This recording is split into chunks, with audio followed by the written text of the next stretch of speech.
Corona virus महाबीमारी से संक्रमितों का आंकड़ा लगातार बढ़ता ही जा रहा है।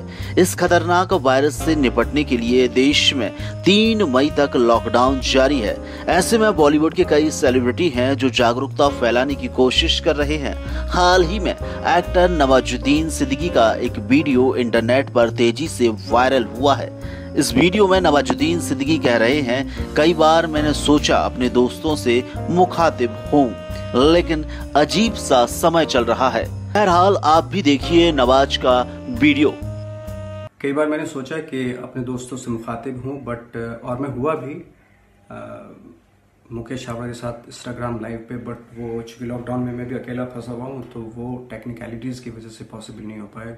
क्योंकि मैंने कभी ये हैंडल नहीं किया, ये कभी ऑपरेट नहीं किया इंस्टाग्राम, ट्विटर और ये सब इस तरह की चीज़ें। बट फिर मेरे दिमाग में आया कि एक वीडियो बना लेता हूँ और उस वीडियो को सोशल मीडिया पे डलवा देंगे या डाल देंगे, जैसे भी है। डेफिनेटली एक अजीब सा टाइम चल रहा है, ऑफ कोर्स लॉकडाउन का। और ऐसा बुरा सपना कभी नहीं सोचा था कि भाई ये, हम लोग हमेशा सोचते थे कि बुरा वक्त कभी आएगा तो 50 साल बाद या 100 साल बाद आएगा, जब हमारे बच्चों के बाद शायद आएगा। लेकिन हमें शायद ये नहीं मालूम था कि हमारे ही सामने आ जाएगा। लेकिन ऐसे बुरे वक्त में बहुत सारे अच्छे लोग भी हैं जो आगे आके अपनी जान की परवाह किए बिना लोगों की हेल्प भी कर रहे हैं।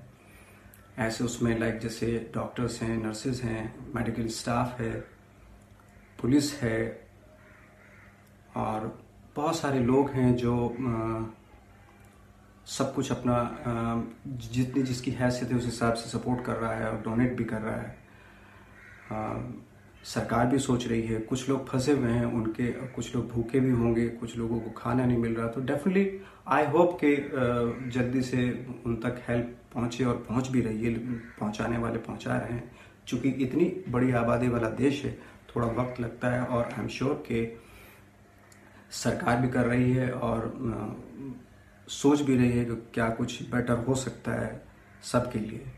बट इसमें पैनिक होने की ज़रूरत नहीं है कि ये एक वक्त बुरा है। अगर हम सब मिल के इसका सामना करेंगे तो शायद बहुत जल्दी ये ख़त्म भी हो जाएगा। बहुत जल्दी हम एक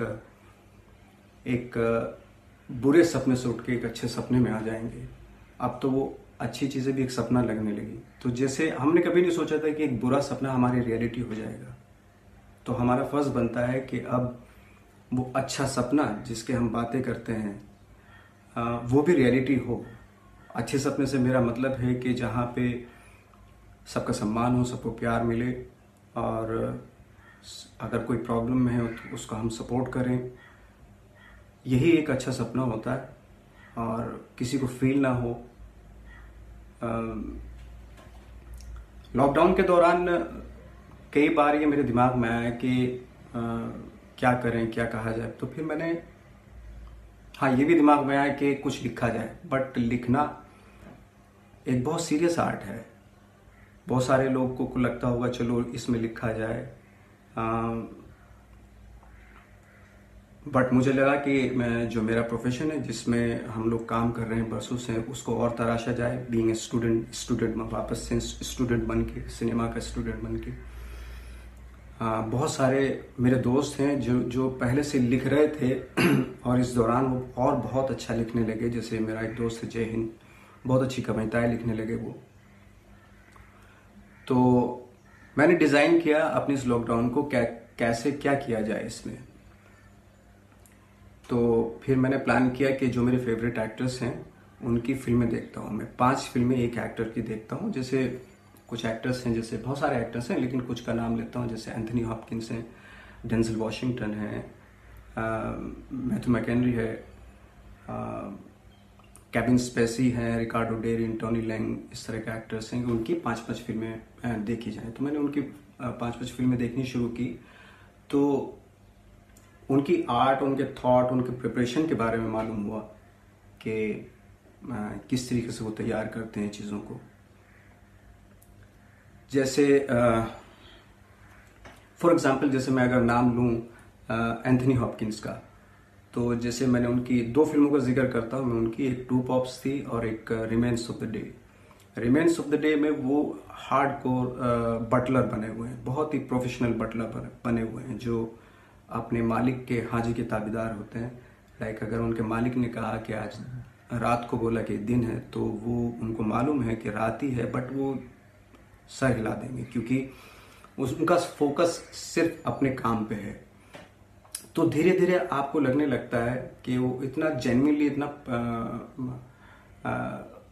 उस प्रोफेशन को इतना अच्छे तरीके से उन्होंने अपनाया, तो लगने लगता है कि जेन्युइनली लगने लगता है कि ये बरसों से बटलर है। इवन दो कि वो उनका जिस लड़की को लेके, मिस कीटन को लेके अगर उनका इमोशन भी है तो वो भी जाहिर नहीं करते ही कि शायद मेरे प्रोफेशन में थोड़ी कमी आ जाएगी अगर मैं उसके सामने अपने इमोशन को जाहिर करूंगा। तो ये एक बात थी। वहीं दूसरी फिल्म उनकी जब मैंने देखी टू पॉप्स, तो टू पॉप्स में पादरी बने हुए। फिल्म जहां से शुरू होती है तो वो तो बीच से कहीं से हो रही है, लेकिन एक्टर की जो प्रिपरेशन होती है उससे पहले से शुरू हो जाती है। वहीं से वो अपना एक वर्ल्ड बनाने लगता है, क्योंकि वो प्रीस्ट हैं तो प्रीस्ट के बारे में उन्होंने बहुत सारी जानकारी, रिसर्च वर्क किया होगा, उनके डायरेक्टर्स ने उनको बताया होगा। और कहते हैं ना कि acting is not a complete art, वो बहुत सारे कंपोनेंट्स से मिल के बनती है। फॉर एग्जांपल जैसे उसमें मेकअप का भी बहुत बड़ा हाथ होता है, कॉस्ट्यूम का भी, सेट का भी, बैकड्रॉप जितनी भी है, तो सारी चीजें जैसे हमारे संस्कृत प्लेज में भी कहा गया है, संस्कृत नाट्यशास्त्र में भी कहा गया है कि आहार्य, वाचिक, सात्विक और आंगिक अभिनय, 4 प्रकार के अभिनय होते हैं, तब जाके आप कंप्लीट कैरेक्टर लगते हैं। तो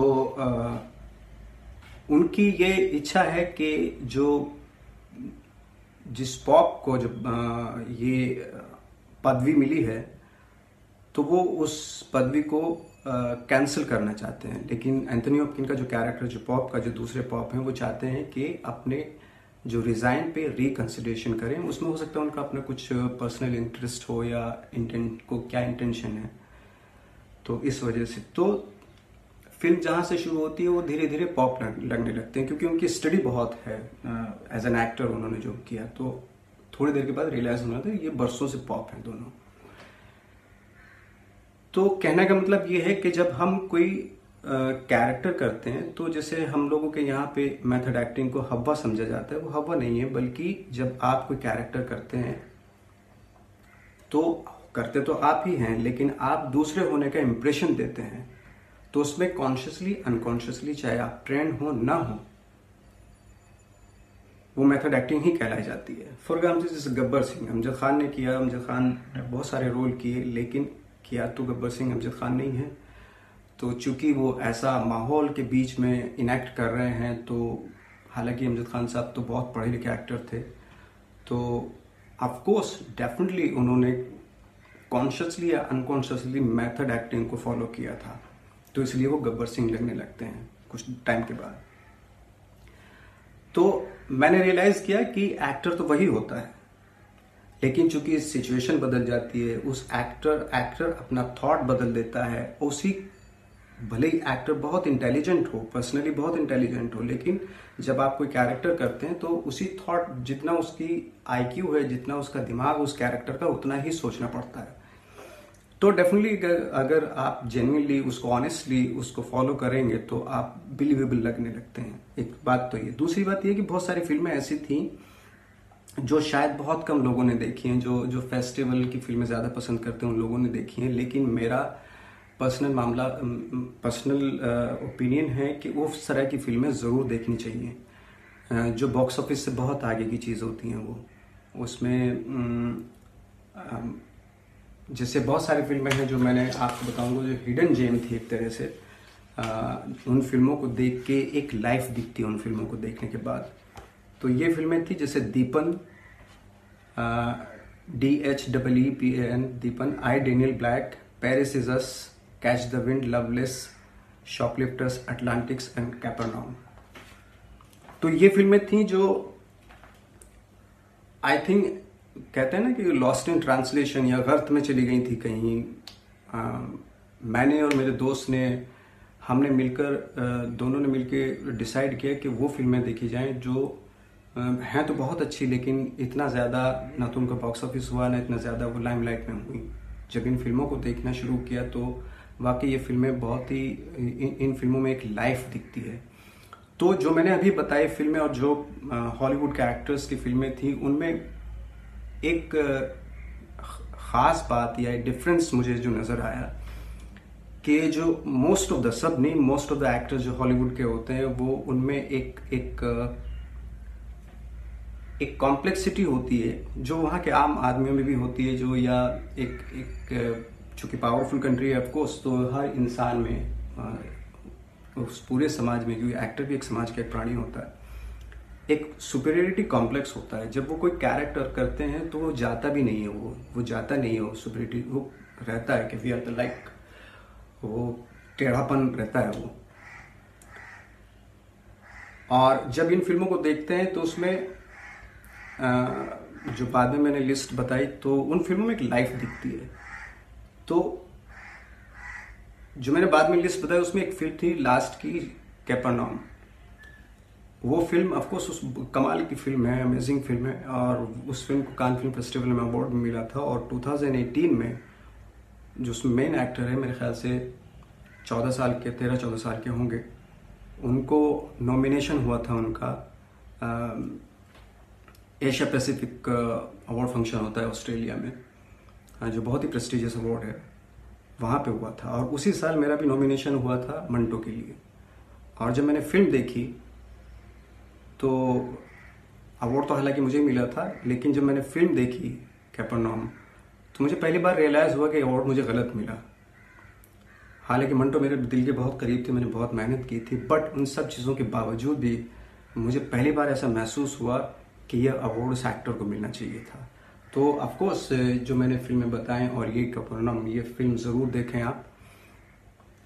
बाकी ये है कि मेरी एक फिल्म OTT पे एक रिलीज़ होगी ZEE5 पे, जिसका नाम है धूमकेतु। तो फैमिली एंटरटेनमेंट है और आप ज़रूर देखें। Bureau report bichu.com।